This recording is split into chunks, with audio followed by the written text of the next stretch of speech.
In this video, I'm going to build a new Skylake PC, so let's check out.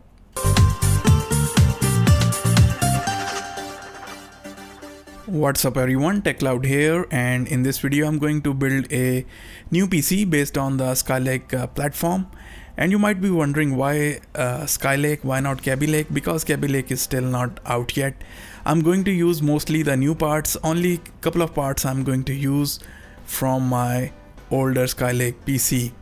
This is the new motherboard that I'm going to use, the Asus Maximus 8 Hero, and it is a good enough motherboard. It is an ATX motherboard. Since I'm making this PC for my son who is only 10 years old, so it does not need a very fancy type of motherboard. This motherboard comes with a lot of SATA cables and also this CPU installation tool if you are interested to use this tool to install the PC. Some more SATA cables and also the SLI bridge cable and some screws with some stickers and a lot of documentation and some more extra SATA cables. This is a solid motherboard, nothing much fancy about it, but it really works. I need a solid motherboard which gives very good performance, and price wise it is reasonable as well. So this is the CPU socket. Need to open this up in order to install the CPU, and although it is written on this cover that you need to install the CPU first and then you need to remove this one, but it doesn't harm if you do the other way around. And you need to align these triangles.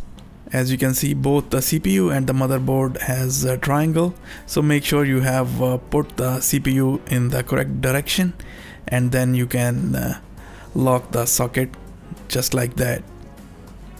The CPU has some lint on it, so make sure you clean it properly, and I have cleaned the CPU properly because I'm going to install the thermal paste soon. But before that, I need to install the back bracket for the water cooling. I'm going to use the all-in-one water cooling from Corsair H110. This is the used item. I have used this particular water cooler on my previous Skylake build. So now time to put the thermal paste on the CPU. The best method to put the thermal paste is just put a big dot in the middle. That's pretty much it. Once you have done that, you need to put the water cooler, which is the Corsair H110 in that case, and you need to align it properly and tighten up the screws just like that.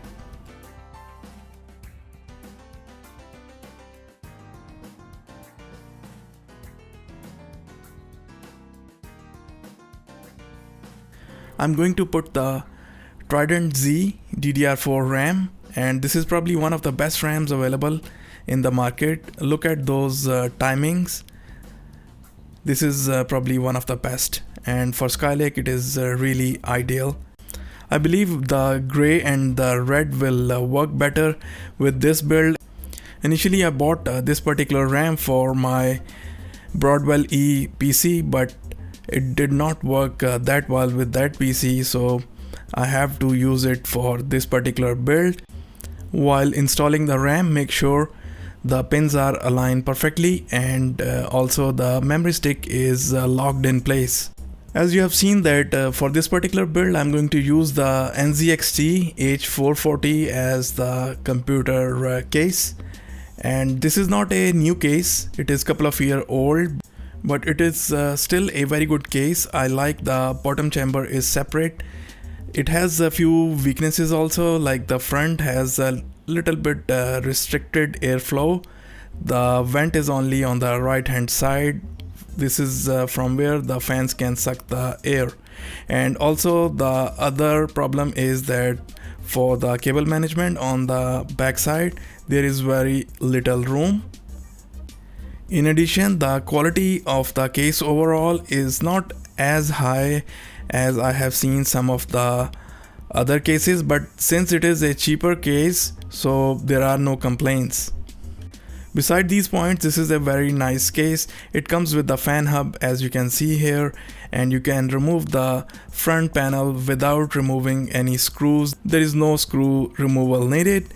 And once you have removed the front panel, you can see the dust filter, the magnetic dust filter already installed, and 3 fans are already installed, 120mm fans for intake. The top is also toolless, you can remove it easily. The top intake is also from the right hand side. All the panels from top or side are covered in the noise dampening material, which is really nice, and it helps in the noise suppression. Of course, the window side does not have this material in place. Thankfully, the ports are attached on the case itself, so there are no cables to deal with here, and it takes the 360mm radiator or the 280mm radiator, which is also good for a medium tower case. I really like that the bottom chamber is separate. It really helps in the cable management, and also it hides the ugly power splice. When you remove the side panels, the screws also stay in place, which is also very nice.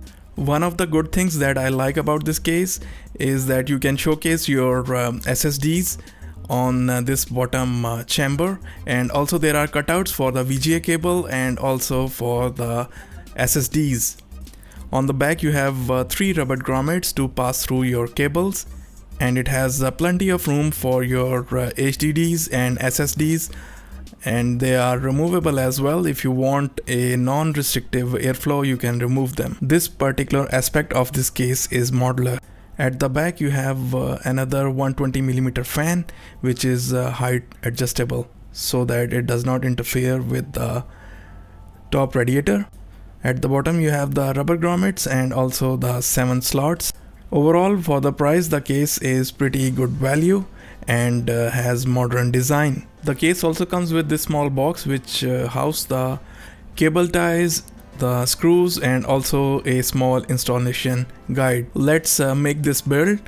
First of all, you need to install the IO shield, as you can see here, and after that you need to put in the motherboard and align it properly so that it does align properly on the motherboard standoffs.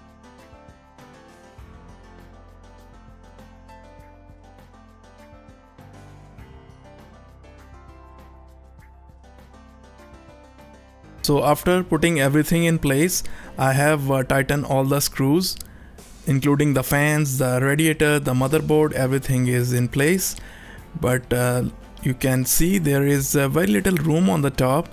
Using this motherboard, this case, and although the all-in-one water cooler is pretty thin, the radiator is only 25mm and the fans are also 25mm.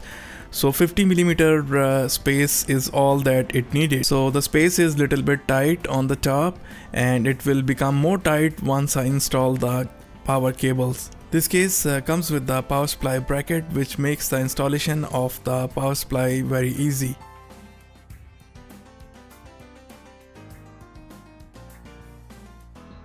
I have also installed the SSDs, as you can see here, and I have connected the power and also the SATA cables with the SSDs. These SSDs, having the white and light gray color, are looking little bit out of place because it breaks the overall black aesthetics of the case.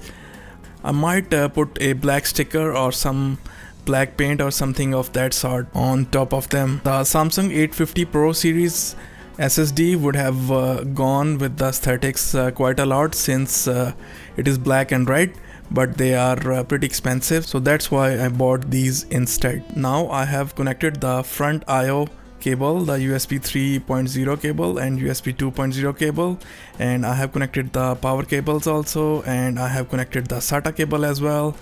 I have connected the secondary power for the motherboard also. So the build is almost complete, except it requires some cable management on the back over here. I have connected the fan hub with the motherboard also. I have supplied the power to the fan hub as well. Since I'm not using any of the hard drive cages here, so I have removed them in order to improve the airflow, and I have done little bit of cable management as well. Since it is on the back and it's not visible, so I did not put too much time and effort into it, but hopefully it does the job. And now, as you can see, the build is complete and it is connected with the monitor. I have powered on, and also I have went ahead and installed the LED strip also. This LED strip is from Bitfinex Alchemy in red color, which I thought will go well with the build. Initially I wanted to put NZXT Hue Plus, but it is not in stock at the moment. I might add it later on. With this complete build and the light, even these SSDs are not looking all that bad. So guys, this was the walkthrough of the new Skylake build that I have built for my son. I hope that you have enjoyed your journey along with me while I was building this PC. I hope you have liked it. Take care and stay tuned for more videos. Bye.